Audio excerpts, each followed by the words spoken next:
गुरुर्ब्रह्मा गुरुर्विष्णुः गुरुर्देवो महेश्वरः गुरुरेव परं ब्रह्म तस्मै श्री गुरवे नमः तस्मै श्री गुरवे नमः।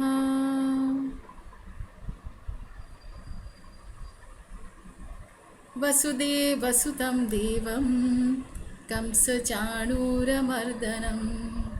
देवकी परमानन्दं कृष्णं वन्दे जगद्गुरुं कृष्णं वन्दे जगद्गुरुम्।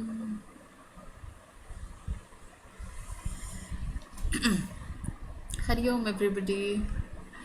Happy Janmashtami. Okay. Now today being Janmashtami, I will touch the main points of the birth of Lord Krishna in this earthly plane. See, when Lord Krishna was to come, before that, what were the grounds that all this happened?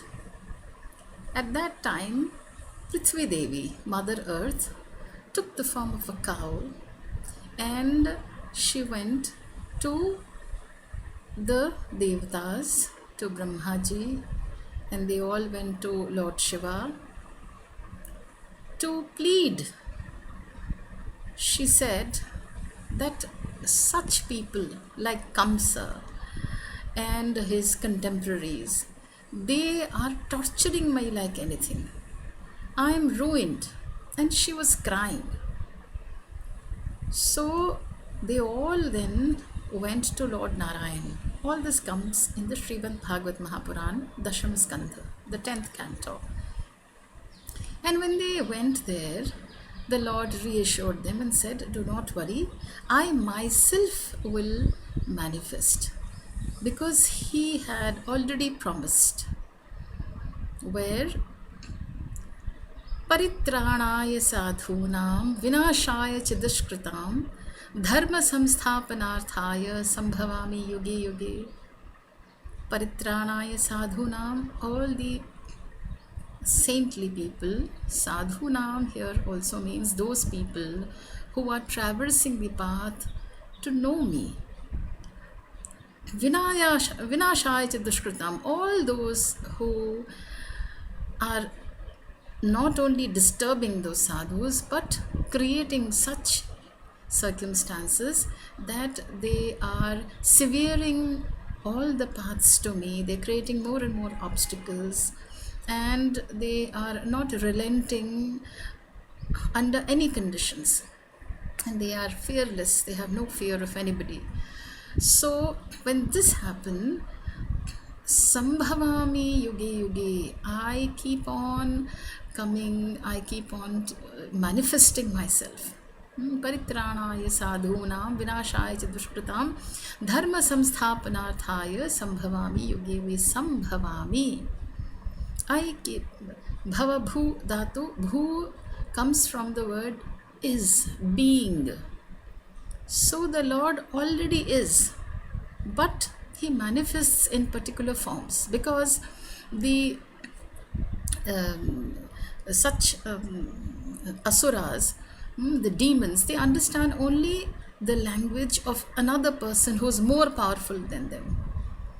So the Lord reassured them, and he took a promise from all the gods also that you also have to accompany me to conduct this Leela, this pastime as it is called, because it is all in him only all that is happening. So therefore the Lord manifests, and when this is happening, the sequence of the events are like this, that Kamsa's father Ugrasen, he was the king of Mathura, and he had Ugrasen had a brother called Shurasen. She had a daughter Devaki, and Devaki was getting married to Vasudeva, a very saintly spiritually evolved person. When this was happening, Kamsa, because he was having his contemporaries as those people who were very heinous, who would not relent in killing the pious people or stopping any kind of a worship to the Lord, etc. So, therefore, he also, in spite of the fact that he was the son of Ugrasen, he had also developed such temperament, and therefore, it is said that we must be very cautious of what kind of a company we have. So, this Kamsa, he loved his sister a lot. So, in spite of the fact that he was the king's son and there were no dearth of people pulling the chariot of the newlyweds, he himself, he removed all the horses and he started pulling the chariot. At that time, the gods got scared. They said, "Oh God, if this fellow starts doing seva, starts serving the very person through whom the entire pastime, the entire Leela of the Lord is supposed to be held, then what will happen?" So therefore, there was an Akashvani. The God spoke through the medium of the space. That, "Oh fool, Kamsa, what are you doing? Don't you know that this very Devaki, whom you are so lovingly carrying her after her marriage, the eighth son born to her will be your killer. He will kill you."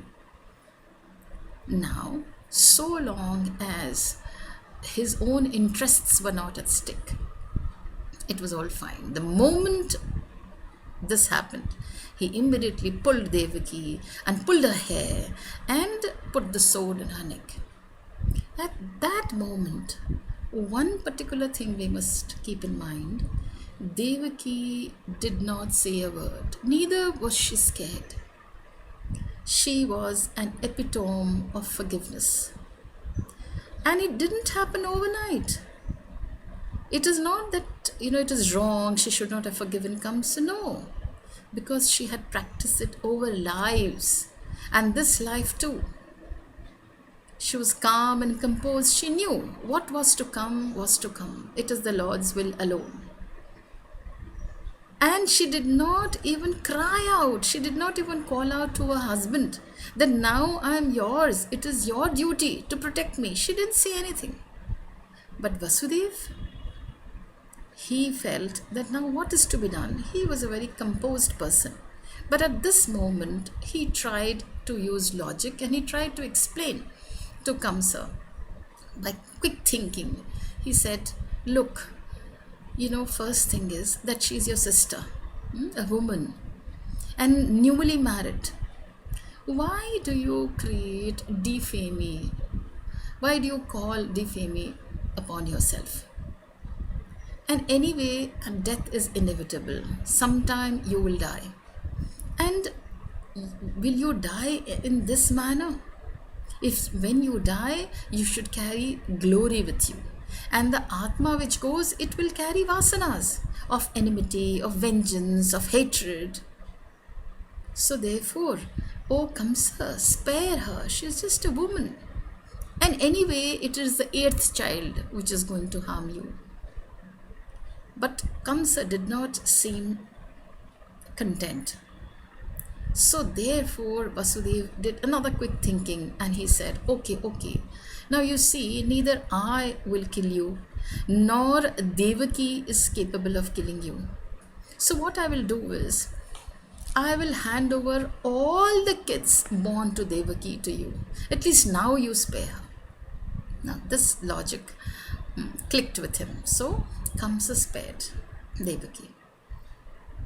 Now Narada, then it was okay. Then when the first child was born, so Vasudev took the child to Kamsa. And the moment Kamsa saw, and he said, "Oh, what a sweet child." Again that compassion awakened in him. What harm will this child? Well, anyway, it's the eighth child, you see. Okay, take him back. Now Narada realized. See, we think that Narada is the one who is the spoil sport. But no, he comes only to assist the purpose, the design of the Lord. So he realized that, suppose he has all these virtues, then how, it will be difficult to kill such people. And it is because of him, he is the root cause that all these problems are there. So, and meanwhile, he had imprisoned his own father also because he wanted to be the king. So much of desire for power was, there in him. So, therefore, what he did, he said, Narad went and said, see, eighth child, any child could be the eighth child. You make a circle out of all the children. So, it could be any of them. So then, comes the thought, okay. So he went and he pulled that child and killed. So and so he killed up to the sixth child.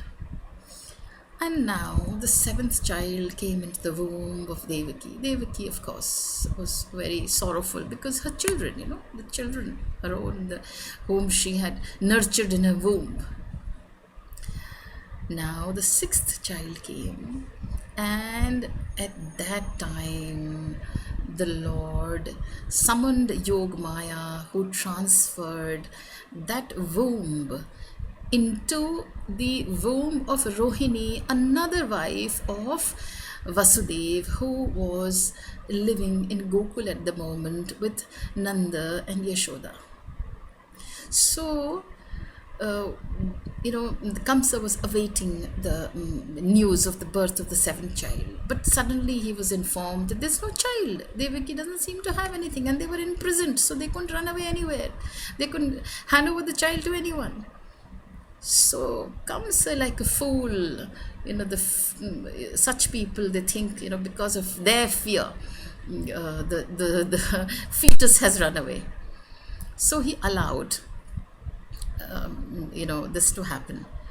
But now let us see the essence of this. When Sankarshana or Shesh Nag, he took the avatar and came into the womb of Devaki, it is said that he who has always been eternally serving Lord Narayan came here to serve, came here to see to it.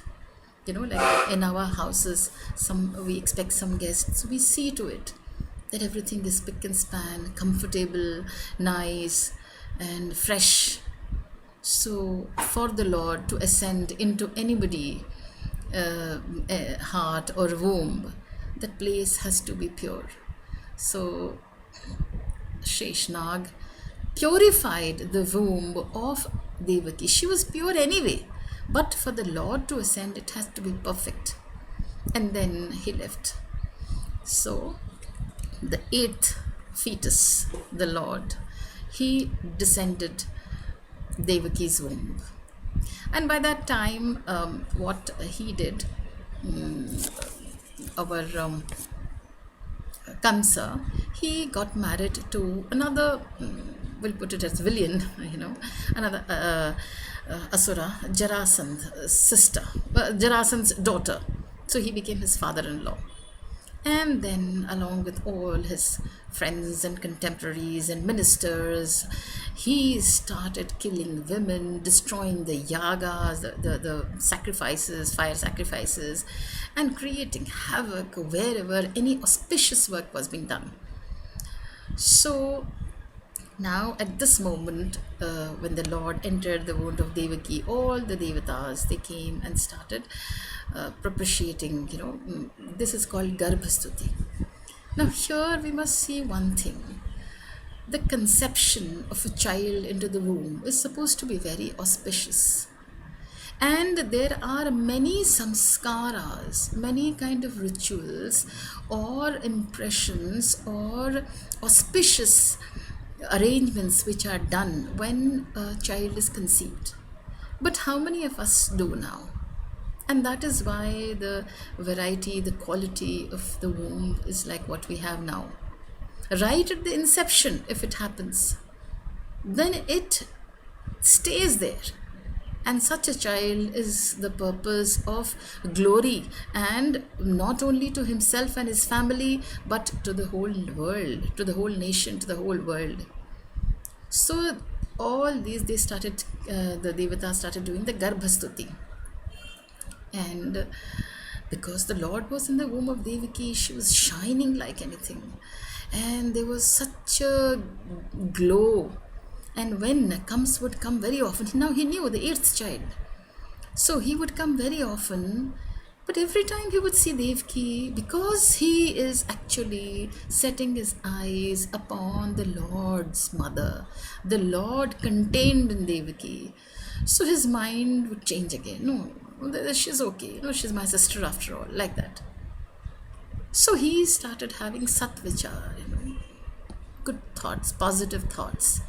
And then he would say, like, my sister, and she's pregnant, and, yeah, even if, she spits on me, I will not kill her, etc.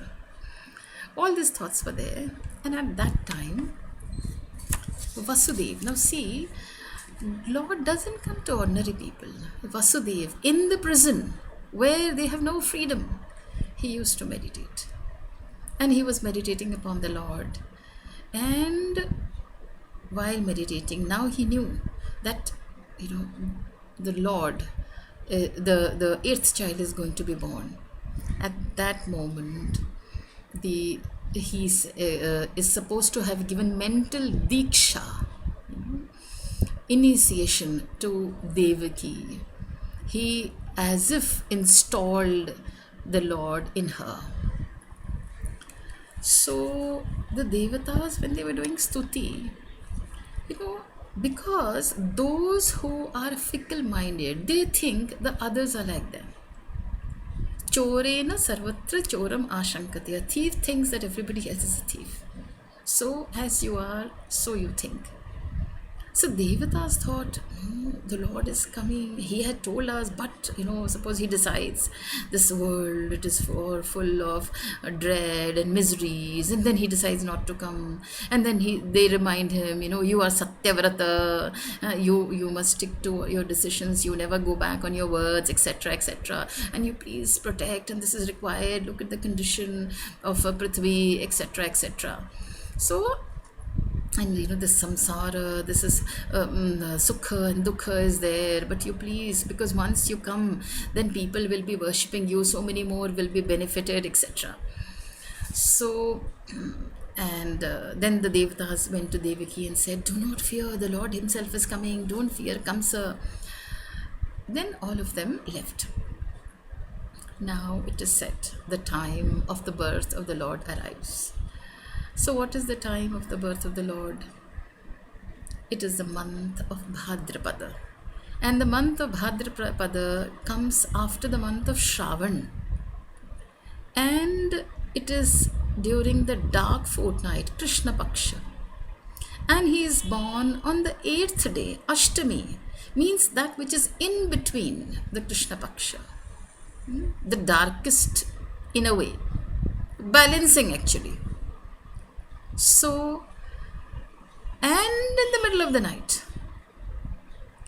So, Shravan, our great saints say, Shravan means Shravan. See again, Shravan, when we hear the knowledge, then alone wisdom dawns. It happens only through the medium of Shravan. So after Shravan is done, then alone Bhadramas means auspiciousness dawns. So in a way, if we do Shravan of negativity, the same thing resides in our heart. So, and then because he was a Chandravamshi, so it was at night, and that also the dark fortnight, slowly the moon is receding. So on the 8th, when the darkness starts, rushing, so at that time he decides, see, the mother of Balaram was Rohini. So in a way, to make the one who has been serving him so much, him happy because his mother was Rohini, he chose the Rohini Nakshatra. And that also to please the Chandrama. He was Chandravanshi because Rohini was the most favorite wife of Lord Moon. So all these are, in spite of the fact that he's beyond time, he chose a particular time to manifest. So, and when he was about to manifest, everything became very pleasant. It was drizzling, and the weather became very pleasant, and the air also, the wind was also soft and very nice. Now, fragrance were coming, and the devatas were pouring flowers. And all the sprinkling all over, and the rivers also as if dancing, welcoming the advent of the Lord. See, all these are symptoms when the Lord resides in our heart. Now, see, when did the Lord promise? Before the first child was born. That means after at least 8 years. And what we do? No, I have prayed to Lord so much. And Lord, as if He's answered me. And I'm sure it will happen. And He doesn't answer the prayers. And I don't believe all this. Because we want quick results. And this Devaki and Vasudev, they have done tapasya not in one life, so many lives. And Lord had promised to become their child.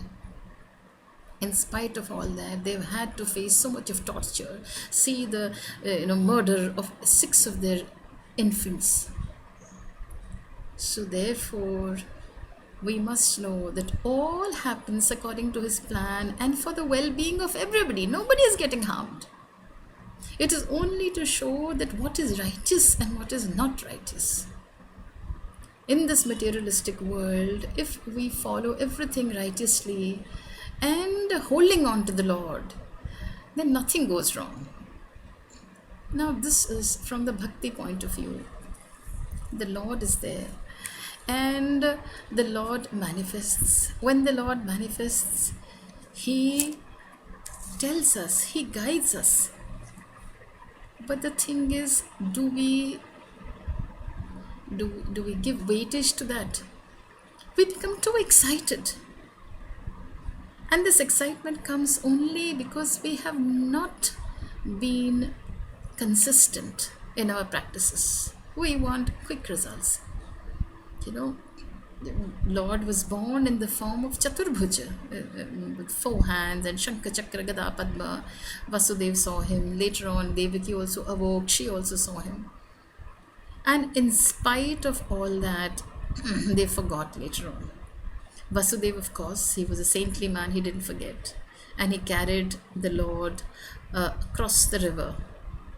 And everything, when he decided to carry, everything opened on its own. The chains, the meshes, the guards went off to sleep. When the Lord comes, all bondage breaks on its own. The freedom is ours. But for that, we have to prepare. The preparation is must. When we prepare, cook something, we have to chop the vegetables, wash them, sanitize them, wash them, prepare all the masala, then put on the fire, and then put on the vessel, and then cooking happens. It's a long process. But each of the process means what? It is towards the end result.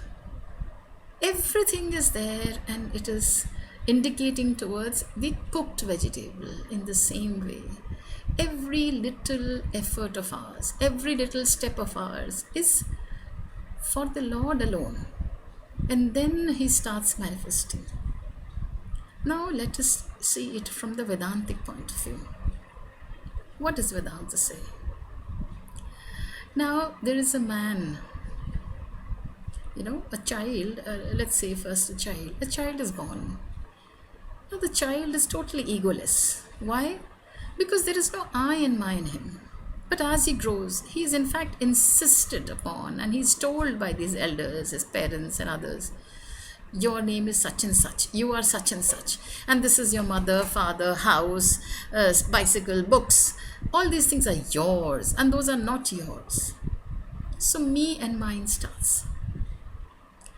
In this, as our Swamiji says, when a man lives like a man. There is no problem.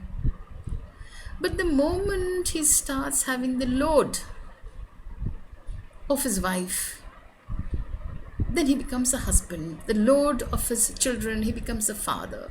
And he starts getting worried. Oh God, they have not done anything in their lives. Oh God, what will happen? How will they sustain themselves? And they don't listen to me.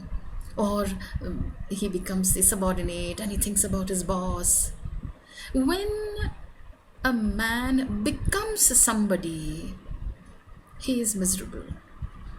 But when he remains a man, he exhibits the characteristics of the Lord himself. Meaning what? There is no I and my in him. So the Lord is everywhere. He manifests in the form of man, woman, child. But the moment they start claiming rights, I am such and such, and they start becoming miserable. And this happens only when you claim possessions and relations. So when the Lord comes and he has no desires, he is called the Lord.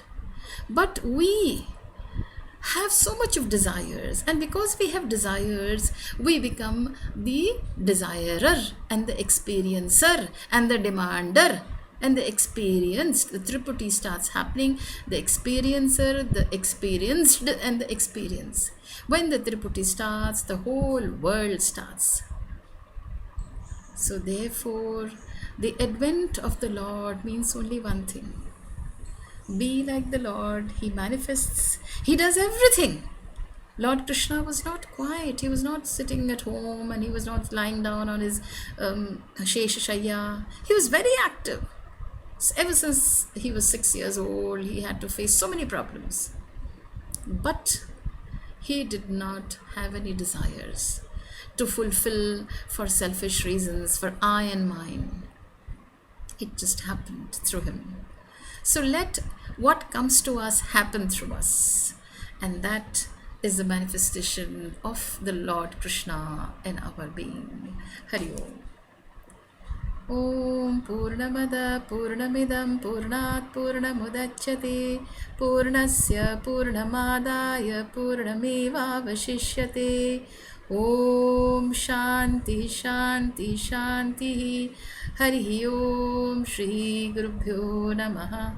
Hari Om.